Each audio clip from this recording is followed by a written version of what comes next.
Mag-start na po tayo. Meron po tayong quarter leg na manok. So kung makita niyo po, meron po siyang mga hiwa. Yan. Diyan po papasok yung lasa. Yan o. Pati po dito naman, kinog ko po siya. So yan, may mga hiwa po siya. Lahat po yan. So set aside muna natin sila. Kuha tayo ng maliit na mixing bowl. Ayan. So gagawa tayo ng marinade po. Maglalagay po tayo ng Sprite. Kalahati lang po niyan. Ayan. Maglalagay tayo ng suka. Maglalagay tayo ng kalamansi. Para medyo dark yung ano natin, marinade, lagi tayo ng toyo. Ayan. Pampasarap, meron tayong oyster sauce. Tansya meter lang po tayo. Ayan, mga 2 tablespoon po yan. Para mas magandang kulay ng ating marinade, maglalagay po tayo ng ketchup. Ayan. Parang ngayon lumabas ah. Ayan. Mga 3 tablespoon po. Yun. Maglalagay din po tayo ng asin. Yun. Ito naman yung garlic powder.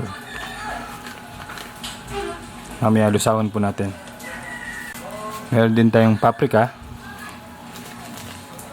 Yan.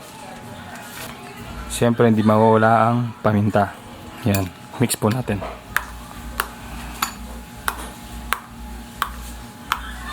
Mix it well. Malasang malasa po yan, sigurado. Pansin niyo po, hindi na po ako naglagay ng ng asukal. Pero pwede po kayo maglagay para manimis-nimis. Ginawa ko po kasi naglagay po ako ng Sprite. Bali, yan na po yung pinaka pampatamis po ng ating marinade po. Yan o. So, mix po natin siya ng maigi para yung garlic na powder malusaw po siya kasi namumubo kasi siya eh. Kung sa tingin nyo, well blended na po yan, pwede na po natin yung gamitin sa manok. Yan, tabi ko lang po siya ng konti. Dito. So, meron tayong plastic. Wala akong ziplock eh. Anyway, okay naman po to. Dinoble ko na lang siya. Para makatipid tayo. Yan na lang po. Eh, mahal nang bilhin ngayon eh. Tapos tatapon mo lang din yan.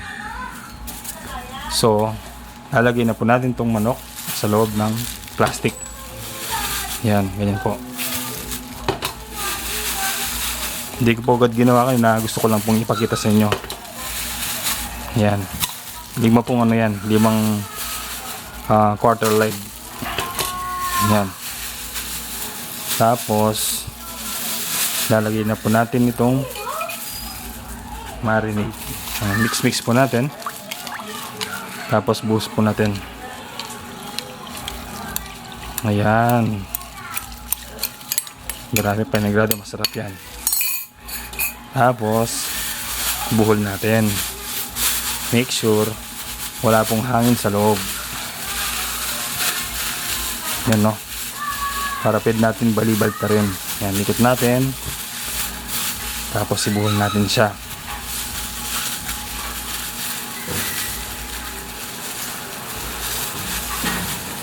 Yan no. Diba mas okay na ganyan? Oh. Doble po yan kaya di siya mabubutas. So halimbawa, lalagay nyo sa rep, ganyang side. So after 1 hour or 2 hours, balterin nyo. Para lahat ng part ng manok malagyan ng lasa. Yan no. Diba? Sana meron po natutunan sa ganyang klaseng technique. Balik po tayo mamaya, mga after 1 hour po.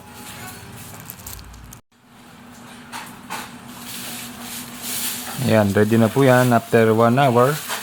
So, pwede na po natin buksan yan.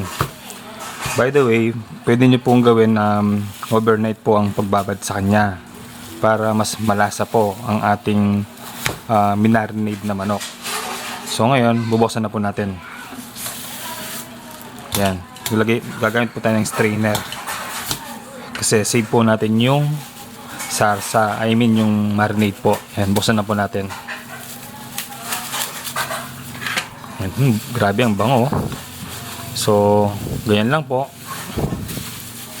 Tapos i-drain po natin siya. So wait po tayo ng siguro mga 3 minutes. Tapos next step po natin yan, iprito natin yung manok. Yan o, tingnan nyo po. Ganda o. Yan, balik po tayo mamaya. Nagpainit na po ako ng kawali. Tapos yung mantiga, mainit na rin po. So mag-start na po tayong magprito. Ang diskarte po ito, skin side down. Para lumabas yung mantika ng manok at hindi magdikit. Yan.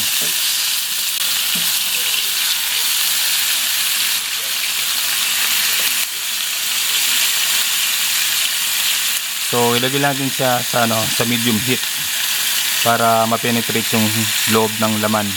Yan po.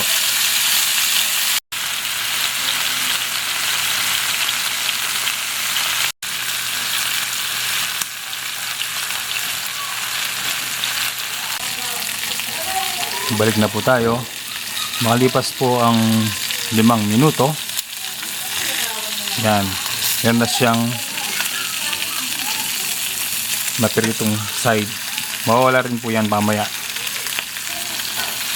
Nasunog lang po yan dahil sa may sugar yun natin. Siyempre may soda. Yan. Yan o, perfecto. Ganda ng pagkaprito. So other side naman. Yun o, ganda o. Grabe. Yan. So wait naman tayo ng mga 5 minuto hanggang 7 minutes. Tapos balik po tayo.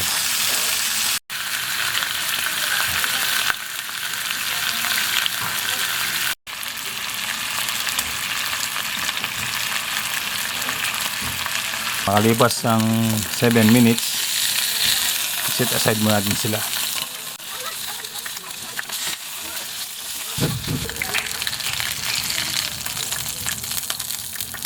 Pagkatapos nyan, ibubuhos po natin yung marinade sauce. Tapos ilagay po natin itong ibalik po natin mamaya para i-simmer po natin sila. Next step po natin, lagay po natin itong marinade po.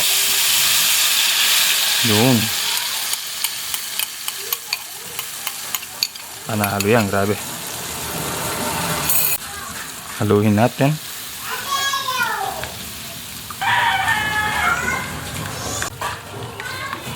Tapos mahalo, ibalik po natin yung mga manok. Ayan.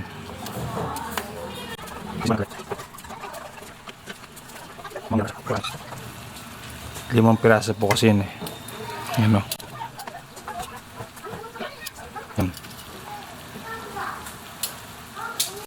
Ayan, takpan po natin. Balik po tayo mga after 10 minutes. Ayan, balikan po natin after 7 minutes. Yan, ganyan po yung tsura niya. Pakita ko po siya sa malapitan po.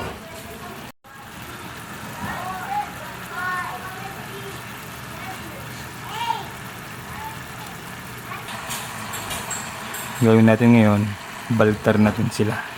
Yan, tawag natin lang sa yan. Balik maamoy ng ng salsa. Yan. Takpan po natin ulit. Balik tayo after 5 minutes. Ayan, balikan na po natin after 5 minutes. Yun o, ganda na. Grabe, sarap niyan. So, balikan po natin. Yun o, grabe o.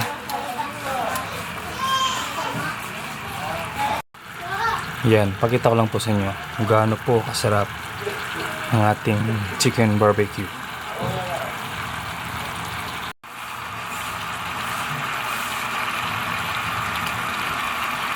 Ganda ng kulay oh. Mahogany brown ang kulay niya.